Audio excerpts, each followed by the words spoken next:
What's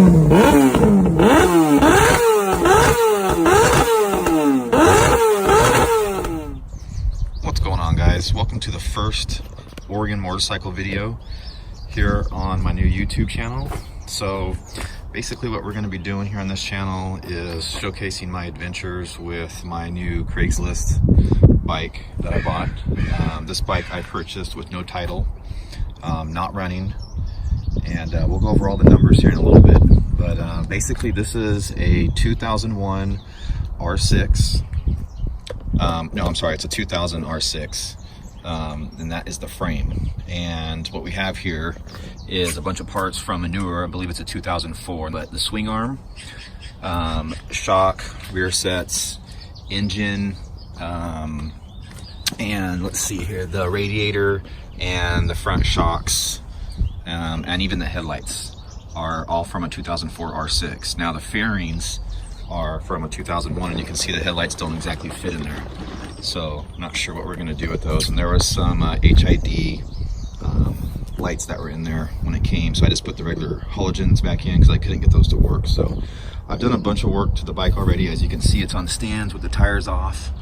But so basically what I've been doing on this bike is I started by trying to get it to run. And first off, I had to put a new gas cap on it because it didn't come with a gas cap key. The gas tank is also from a 2004. So I have the key for the ignition, obviously, but for whatever reason, it didn't work on the gas cap. So I punched that out, got a new gas cap for it. And oh yeah, by the way, just to make sure you guys, I ran the VIN numbers on this bike before I purchased it, and the DMV has already ran the VIN numbers too. So the bike's clean. Like I said, it has no title, and in a minute we'll go over what I'm doing to track down the title. But anyways, so I got gas in it and tried to start it, and I had nothing. It was dead. I had a wiring nightmare.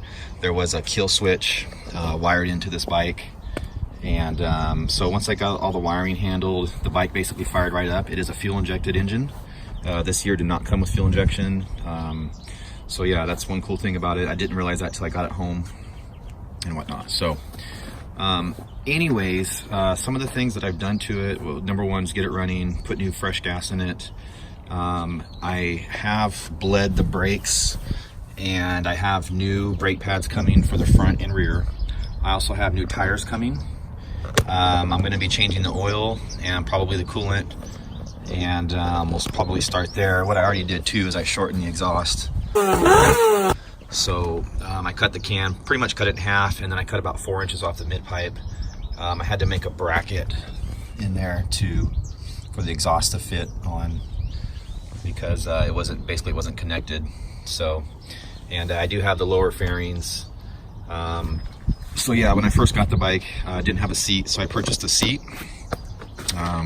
Got that on eBay for 25 bucks. There's the license plate it came with. I don't care if you guys see the license plate. It's not registered in my name, and even if it was, I wouldn't care. So, but anyways, I have a new windscreen ordered. That should be here in a couple days, along with the tires, a little more hardware. I got a couple, what else do I have ordered for it? I don't know, I got a couple more things ordered. But so more things I've done is I got the wiring hooked up. None of the turn signals or lights worked on the bike when I got it, but now I got all the brake lights, turn signals working, and mounted the rear tailpiece. So this was, none of the fairings were on the bike when I got it, well, for the most part. So for now, I just got tie strapped heads I've used for the hardware, and it worked out really, really good. And I bought these turn signals here, just cheap Amazon turn signals, LEDs, and then we got some LEDs that came with the bike for the license plate, brake lights and whatnot.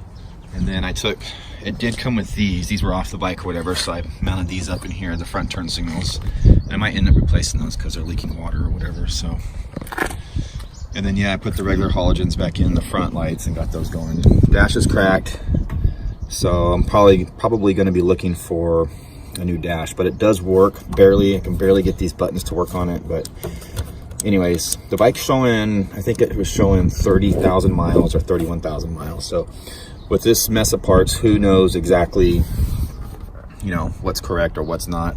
I replaced the reservoir too. It had a bad reservoir on it and it was cracked, but I need to get the hose longer to get that fixed. So But yeah, the main thing we're doing is getting the tires, brakes, oils, and fluids changed to get it roadworthy and see how it rides. And then I'll start going a few steps further and possibly get the forks done. I know it's going to need fork seals, and then we'll get the rear shock looked at and that kind of thing. But yeah, so basically go over some of the pricing right now. You guys might see it on the screen, my little sheet I have of what I've spent on the bike so far. So I paid $450 for the bike itself, and that was with pretty much everything you see here. I do have the wheels and tires upstairs. The fairings cleaned up okay. The tank is not nice. It's got some weird stuff on it, and it's been sprayed with like some kind of satin black or something, I don't know. So I'm not sure what I'm gonna do with the tank yet. I'm thinking about doing like a Sharpie.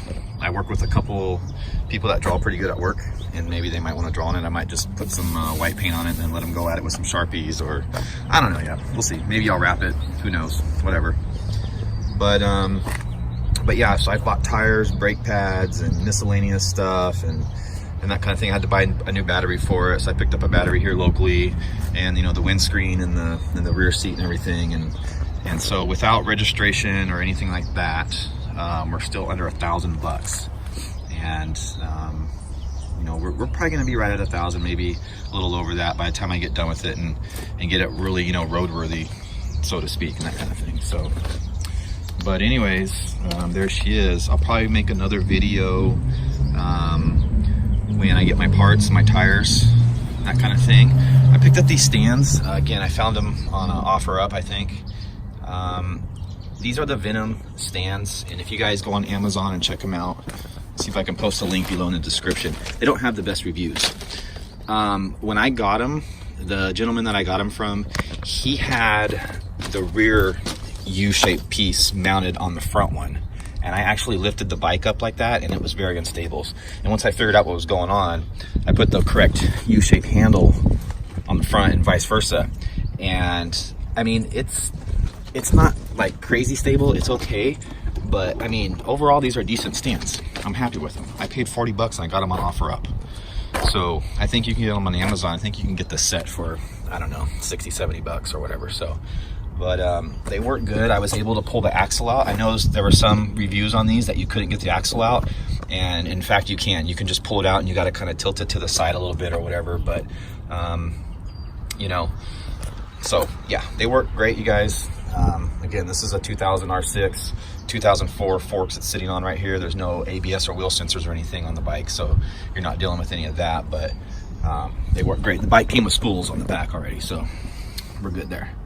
Anyways, the title, we'll talk about that right now for a minute. What I did is I got a bill of sales from the guy that sold it to me. Come to find out, the guy that sold it to me was not the original or the last registered owner, so therefore legally he couldn't sell the bike to me, and that's what the DMV told me, or legally he couldn't write me a bill of sale. I don't know about legally not selling the bike. Anyways, what the DMV did is they want me to try to contact the original owner, which happens to live here in Portland. We're in the Portland area, in case you guys were wondering. And so they gave me his name and address, and they want me to send a letter to him asking him to release interest in the bike. So, and if I don't make any contact, or I'm unable to contact him, then we'll go forward and move to the next steps. But yeah, anyways, I'm going through that. I'll keep you guys posted on that process, so you guys can kind of learn from my experience. This is, I don't know, I've done this probably 3 or 4 times before, where I bought a cheaper bike on Craigslist and then fixed it up and got it running. I've had good luck with all of them. I'm trying to think if this is the first one I bought with no title. I don't know, but like I said, anyways, it should be an adventure. So there you go.